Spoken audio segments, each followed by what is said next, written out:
పాముకు పాలు పోసి పెంచితే అది చివరకు ఎవరిని కరుస్తుంది? ఖచ్చితంగా పెంచిన చేతినే. ఇప్పుడు పాకిస్తాన్ పరిస్థితి కూడా సరిగ్గా ఇలాగే తయారైంది. ఒకప్పుడు ఆఫ్ఘనిస్తాన్లో అమెరికాను దెబ్బతీయటానికి పాక్ పెంచి పోషించిన తాలిబాన్లే ఇప్పుడు ఆ దేశానికి పక్కలో బల్లెంగా మారారు. అయితే ఇప్పుడు కథలోకి ప్రపంచ అగ్రరాజ్యం రష్యా ఎంటర్ అయింది. అవును, నాడు సోవియట్ యూనియన్ను ముప్పు తిప్పలు పెట్టిన తాలిబాన్లతో నేటి రష్యా ఏకంగా డిఫెన్స్ డీల్ కుదుర్చుకుంది. ఈ రక్షణ ఒప్పందం ప్రకారం తాలిబాన్ల చేతికి రష్యా అత్యాధునిక ఆయుధాలను అందించబోతుంది. పైకి ఇది ఉగ్రవాద నిర్మూలన కోసమే అని చెప్తున్నా అటు తిరిగి ఇటు తిరిగి ఆయుధాలన్నీ పాకిస్తాన్ బోర్డర్కే చేరబోతున్నాయి. రష్యా ఆయుధ బలంతో తాలిబాన్లు పాకిస్తాన్ పైన యుద్ధానికి దిగితే పరిస్థితి ఏంటి? పాకిస్తాన్కు సరికొత్త శత్రువు తయారయ్యాడా? అసలు మాస్కోలో జరిగిన ఆ సీక్రెట్ ఒప్పందం ఏంటి? Watch the story. పాకిస్తాన్కు శత్రువుగా రష్యా ఎంట్రీ ఇస్తోందా? అమెరికా ఫార్ములాని మాస్కో ప్రయోగిస్తోందా? తాలిబాన్లకు వెపన్స్ వస్తే పాక్తో యుద్ధం తప్పదా? రాజకీయాల్లో ఓ సామెత ఉంది. అదేంటంటే శాశ్వత మిత్రులు ఉండరు, శాశ్వత శత్రువులు ఉండరు, కేవలం శాశ్వత ప్రయోజనాలే ఉంటాయి. రష్యా ఇప్పుడు ఇదే విషయాన్ని నిరూపిస్తోంది. ఒకప్పుడు ఆఫ్ఘాన్లో ముజాహిద్దీన్లను ఓడించడానికి 10 ఏళ్ల సమయంలో 15,000 మంది సైనికుల్ని సోవియట్ పణంగా పెట్టింది.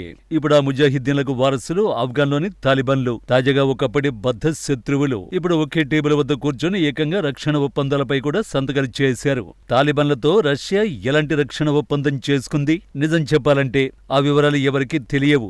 అటు మాస్కో కానీ ఇటు కాబూల్ కానీ వివరాలను అధికారికంగా వెల్లడించలేదు. కానీ మనకు తెలిసింది మాత్రం ఒకటే, తాలిబాన్ రక్షణ మంత్రి ముల్లా యాకూబ్ ముజాహిద్ మాస్కోకు విమానంలో వెళ్లారు. రష్యాను ప్రపంచ శక్తిగా అభివర్ణించిన ఆయన ఈ ఒప్పందం ఆఫ్ఘనిస్తాన్కు అత్యంత కీలకమైనదని పేర్కొన్నారు.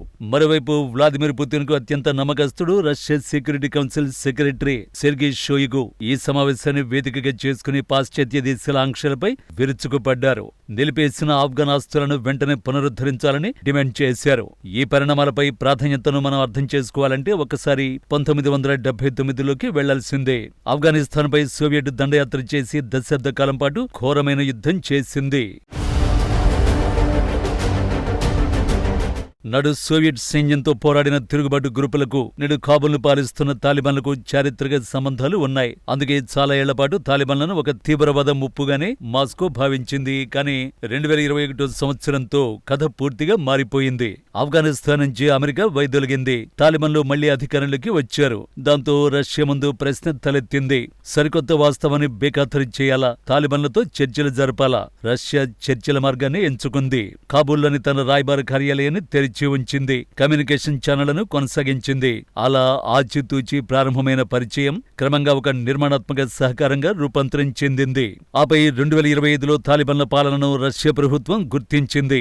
ఇలా తాలిబాన్ ప్రభుత్వాన్ని అధికారికంగా గుర్తించిన ప్రపంచంలోని తొలి దేశంగా రష్యా నిలిచింది.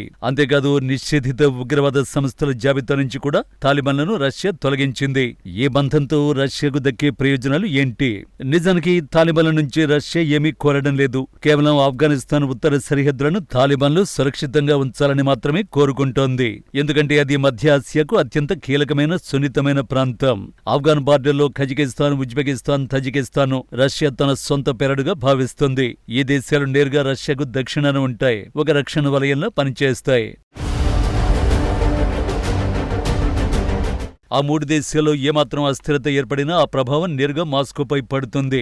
ఇక మరో ముఖ్యాంశం వాణిజ్యం. చమురు, గ్యాస్ సరఫరాకు రవాణా మార్గాలకు కజకిస్తాన్ వంటి దేశాలు రష్యాకు ఎంతో కీలకం. అయితే రష్యాను నిజంగా వేధిస్తున్న అసలు ఆందోళన ఐసిస్-కే. దీన్నే ఇస్లామిక్ స్టేట్ ఖొరాసాన్ ప్రావిన్స్ అని పిలుస్తారు. ఇది ఆఫ్ఘనిస్తాన్లో శరవేగంగా విస్తరిస్తున్న ఇస్లామిక్ స్టేట్ అనుబంధ సంస్థ. ఈ ముఠాను తాలిబాన్లు అణిచివేయాలని రష్యా కోరుకుంటోంది. ఎందుకంటే ఈ ఉగ్రవాద సంస్థ రష్యా వ్యూహాత్మక సరిహద్దులకు అత్యంత సమీపంలో ఉంది. పైగా తాలిబాన్లు కూడా ఇప్పటికే ఐసిస్-కేతో పోరాడుతున్నారు. ఎందుకంటే ఐసిస్-కే తాలిబాన్ల ఉనికిని అంగీకరించదు. వారి భావజాలంలో స్వచ్ఛత లేదని ఆరోపిస్తుంది. దాంతో సైనికులు, ఆయుధాలు, ఆధిపత్యం కోసం ఈ 2 ముఠాల మధ్య నిరంతరం ఘర్షణ నడుస్తోంది. ఇప్పుడు రష్యా సరిగ్గా ఇదే అవకాశాన్ని వాడుకుంటోంది. మధ్యాసియాలో భద్రతను పర్యవేక్షించే అవుట్సోర్స్ సెక్యూరిటీ ఫోర్సుల ఒక సరిహద్దు కాపలాదారుల తాలిబాన్లను రష్యా ఉపయోగించుకుంటోంది. దీంతో రష్యా తాను ఉక్రెయిన్ యుద్ధంలో బిజీగా ఉన్న సమయంలో ఈ సరిహద్దు తలనొప్పుల్ని స్వయంగా చూసుకోవాల్సిన అవసరం లేకుండా పోతుంది. మరి ఈ ఒప్పందం ఉక్రెయిన్ యుద్ధ భూమిలో ఏమైనా మార్పులు తెస్తుందా? తక్షణమే లేదా నేరుగా ఎలాంటి ప్రభావం చూపకపోవచ్చు. కానీ దీని వెనుక ఉన్న అసలు వ్యూహాన్ని గమనించాలి. ఈ ఒప్పందం తాలిబాన్లకు వరం, పాకిస్తాన్కు శాపం. ఉగ్రవాదులను ఎదుర్కొనేందుకు రష్యా తాలిబాన్లకు అత్యాధునిక ఆయుధాలను ఇవ్వనుంది. గతంలో ఉగ్రవాదంపై పోరాటానికి పాకిస్తాన్కు ఆయుధాలు ఇచ్చినట్టేనన్నమాట. ఇదే పాకిస్తాన్కు శాపంగా మారుతోంది. ఆఫ్ఘాన్ రష్యా రక్షణ ఒప్పందం అటు ఇటు తిరిగి పాకిస్తాన్ సరిహద్దులకే వస్తుంది. ఆయుధాలతో పాకిస్తాన్పై తాలిబాన్లు యుద్ధం చేసే అవకాశం ఉంది. నిజానికి పాకిస్తాన్కు ఇప్పుడు ఎదురవుతున్న అతిపెద్ద విచిత్రమైన పరిస్థితి ఇదే. ఒకప్పుడు ఆఫ్ఘనిస్తాన్లో అమెరికాను దెబ్బతీయడానికి, అక్కడ తన పట్టు నిలుపుకోవడానికి పాకిస్తాన్ తెర వెనుక తాలిబాన్లకు అన్ని విధాలా అండగా నిలిచింది. కానీ ఇప్పుడు అదే తాలిబాన్లు పాకిస్తాన్కు కంటి మీద కొనుకు లేకుండా చేస్తున్నారు. డ్యూరాండ్ లైన్ వివాదంతో పాటు తెహ్రీకే తాలిబాన్ పాకిస్తాన్, టీటీపీ ఉగ్రవాదులకు ఆఫ్ఘాన్ మద్దతునిస్తోందని పాకిస్తాన్ ఆరోపిస్తోంది. ఇప్పటికే ఇరు దేశాల మధ్య ఉద్రిక్తతలు తారాస్థాయికి చేరాయి. ఇలాంటి తరుణంలో రష్యా నుంచి తాలిబాన్ల చేతికి వచ్చే అత్యాధునిక ఆయుధాలు ఖచ్చితంగా ఇస్లామాబాద్కు గుండెల్లో రైళ్లు పరిగెత్తించే అంశమే. రష్యా ఈ ఆయుధాలను ఐసిస్ కి అణచడానికే ఇస్తున్నప్పటికీ రేపు అవే ఆయుధాలు పాక్ సరిహద్దులోని చెక్ పోస్టులపై గర్జించవనే గ్యారెంటీ అయితే లేదు. తమ సొంత ప్రయోజనాల కోసం ఉగ్రవాద ముఠాలను పెంచి పోషించే పరోక్ష యుద్ధ వ్యూహం కాలక్రమేణా బూమరాంగై సొంత దేశాన్ని ఎలా దెబ్బతీస్తుందో చెప్పడానికి పాకిస్తాన్ ఇప్పుడు ఒక సజీవ ఉదాహరణగా నిలుస్తోంది. అటు ఉక్రెయిన్ యుద్ధంలో మునిగిపోయిన రష్యాకు తన ప్రయోజనాలు ముఖ్యం. ఇటు ఆర్థికంగా కుదేలైన ఆఫ్ఘనిస్తాన్కు తన ఉనికి ముఖ్యం. ఈ ఇద్దరి శాశ్వత ప్రయోజనాల చదరంగంలో చివరకు బలిపశు అయ్యేది మాత్రం నాడు తాలిబాన్ల ఏర్పాటులో కీలక పాత్ర పోషించిన పాకిస్తానే కావడం గమనార్హం.